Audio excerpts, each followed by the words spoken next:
جامعہ دارالعلوم کراچی۔ بسم اللہ الرحمن الرحیم، نحمدہ ونصلی علی رسولہ الکریم۔ جامعہ دارالعلوم کراچی دینی درسگاہوں کی اس مقدس سلسلے کی ایک کڑی ہے جو اس بر صغیر میں اللہ کے کچھ نیک بندوں نے انگریزی استعمار کی تاریک رات میں دین کی شمع روشن رکھنے کے لیے قائم کیا تھا۔ کراچی میں دارالعلوم کا قیام ہجرت پاکستان کے بعد فقیہ الامت حضرت مولانا مفتی محمد شفیع صاحب رحمۃ اللہ علیہ نے دو کاموں کو اپنا مقصد زندگی بنا لیا تھا۔ ایک پاکستان میں شریعت اسلامیہ کے نفاذ کے لیے جدوجہد، دوسری کراچی میں یہاں کے شان و شان دارالعلوم کا قیام۔ ابتدائی 2 سال تو قرارداد مقاصد اور اسلامی دستور کی جدوجہد میں انتہائی مشغولیت رہی کہ دارالعلوم کے قیام میں کامیابی نہ ہو سکی۔ کراچی جو قیام پاکستان کے وقت پاکستان کا دارالحکومت ہونے کے علاوہ لاکھوں مسلمانوں کی عظیم آبادی کا شہر تھا، اس میں کوئی ایسا مرکز نہ تھا جو یہاں کی دینی ضروریات کی کفالت کر سکے۔ اس لیے شدید ضرورت تھی کہ یہاں کوئی ایسا مرکز قائم ہو۔ چنانچہ مفتی اعظم پاکستان حضرت مولانا مفتی محمد شفیع صاحب نور اللہ مرقدہ نے نہایت بے سر و سامانی کے عالم میں محض توکلاً علی اللہ صرف 2 اساتذہ اور چند طلباء سے محلہ نانک واڑہ میں ایک پرانی اسکول کی بلڈنگ میں ایک مدرسہ اسلامیہ قائم فرما دیا جس کا نام دارالعلوم کراچی قرار پایا۔ یہ دارالعلوم شوال 1370 ہجری بمطابق جون 1951 میں قائم ہوا۔ دارالعلوم کے قیام کے بعد پاکستان کے تمام صوبوں اور اضلاع سے طلباء جمع ہو گئے اور باہر ممالک سے بھی Hindustan, Burma, Indonesia, Malaysia, Afghanistan, Iran اور ترکی وغیرہ اسلامی ممالک سے طلباء کا رجوع ہوا، جس سے بحمدللہ دارالعلوم کراچی نے مضبوط قلعہ کی حیثیت اختیار کر لی، جو دیکھتے ہی دیکھتی طلباء علوم نبوت اور داعیان دین کا مرکز بن گیا، اور بظاہر ایک بڑی عمارت بھی طلباء کی کثرت سے آمد کی سبب تنگ محسوس ہونے لگی۔ اللہ تعالیٰ کے فضل و کرم اور حضرت مفتی صاحب رحمۃ اللہ علیہ کی مسلسل دعاؤں اور ان کی جذبہ صادقہ کی بدولت کورنگی میں 56 ایکڑ کا وسیع رقبہ زمین مع ایک 2 منزلہ عمارت اور پختہ کنویں اور ڈیزل انجن وغیرہ کی جناب حاجی ابراہیم دادا بائی مقیم جنوبی افریقہ نے لوجہ اللہ دارالعلوم کے لیے وقف فرما دیا۔ اللہ تعالیٰ ان کو جزائے خیر عطا فرمائے۔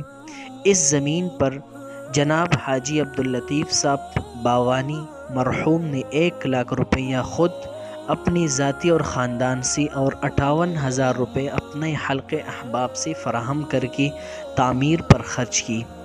اللہ تبارک و تعالی ان کو دارین کی جزائے خیر عطا فرمائے۔ چنانچہ 15 شعبان 1374 ہجری بمطابق 17 مارچ 1957 کو دارالعلوم کورنگی کی موجودہ عمارت میں منتقل ہو گیا، اور نانک واڑہ میں حفظ و ناظرہ اور تجوید و قرأت کے شعبے باقی رہ گئے۔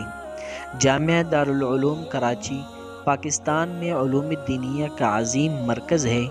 یہی وہ دارالعلوم ہے جس نے ہزاروں علماء، فضلاء، محدث، مفسر، فقیہ و ادیب، قاضی و مفتی، زہاد و اتقیاء، سرفروش مجاہدین اور مبلغین اسلام کی جماعتیں تیار کر کے ہر لمحہ دین کی حفاظت اور اشاعت میں نمایاں حصہ لیا۔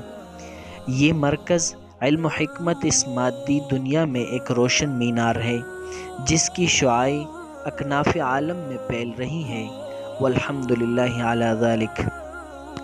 مدرسہ ابتدائیہ پرائمری اسکول 10 شوال 1374 ہجری کو جامعہ دارالعلوم کراچی کے احاطہ میں مدرسہ ابتدائیہ یعنی پرائمری اسکول کا آغاز کیا گیا تھا۔ مدرسہ ابتدائیہ محکمہ تعلیم کا منظور شدہ ہے اور اس کی سرٹیفکیٹ پورے پاکستان میں واجب القبول ہے۔ بورڈ کی طرف سے اس کا امتحان لیا جاتا ہے اور معیار تعلیم کی بلندی کی وجہ سے امتیازی نتیجہ آتا ہے۔ اس شعبے میں بچوں کو عصری مضامین کے ساتھ معیاری دینی تعلیم سے بھی آراستہ کیا جاتا ہے تاکہ وہ بنیادی ضروریات دین سے آگاہی حاصل کر سکے۔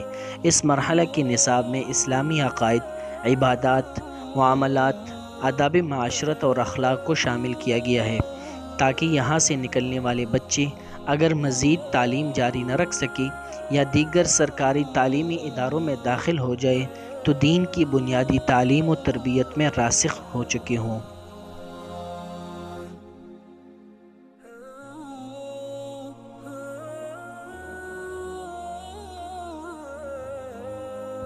علمی کتب خانہ۔ جامعہ دارالعلوم کراچی کا علمی کتب خانہ بفضلہ تعالی ملک کی ممتاز ترین علمی کتب خانوں میں سے ہے، بلکہ اسلامی علوم کے بارے میں یہ ملک کا ایسا جامع ترین کتب خانہ ہے جس میں 1 لاکھ سے زائد کتابوں کا وسیع ذخیرہ موجود ہے۔ یوں تو اس میں مختلف زبانوں کی قدیم و جدید علوم و فنون سے متعلق کتابیں ہیں، لیکن تفسیر، حدیث، فقہ، تاریخ، رجال، عقائد و کلام اور علوم عربیت کی کتابیں اس کتب خانے کی اہم خصوصیت ہیں۔ جامعہ دارالعلوم کراچی کی جلیل القدر بانی مفتی اعظم پاکستان حضرت مولانا مفتی محمد شفیع صاحب رحمۃ اللہ علیہ کو کتابوں کا خاص ذوق تھا اور انہوں نے ابتدائی سے وسائل کی قلت کے باوجود اس کتب خانے کو علماء و طلباء کے لیے زیادہ سے زیادہ مفید بنانے کی کوشش کی۔ مدرسہ ثانویہ سیکنڈری اسکول۔ مدرسہ ابتدائیہ کی کامیاب تجربے کے بعد اب بحمدللہ مدرسہ ثانویہ سیکنڈری اسکول کا بھی آغاز کر دیا گیا ہے۔ اس میں سائنس اور فنون دونوں طرح کی تعلیم کا معیاری انتظام ہے۔ سائنسی تعلیم کے لیے معیاری تجربہ گاہ یعنی لیبارٹری کی سہولت میسر ہے اور ابتدائیہ کی طرح ثانویہ کی سطح پر بھی سرکاری نصاب کے علاوہ دینیات کی بھی معیاری تعلیم و تربیت کو شامل نصاب کیا گیا ہے۔ جیسے جیسے وسائل مہیا ہوں گے اس سلسلے کو کلیہ یعنی کالج کی سطح پر ترقی دی جائے گی انشاءاللہ العزیز۔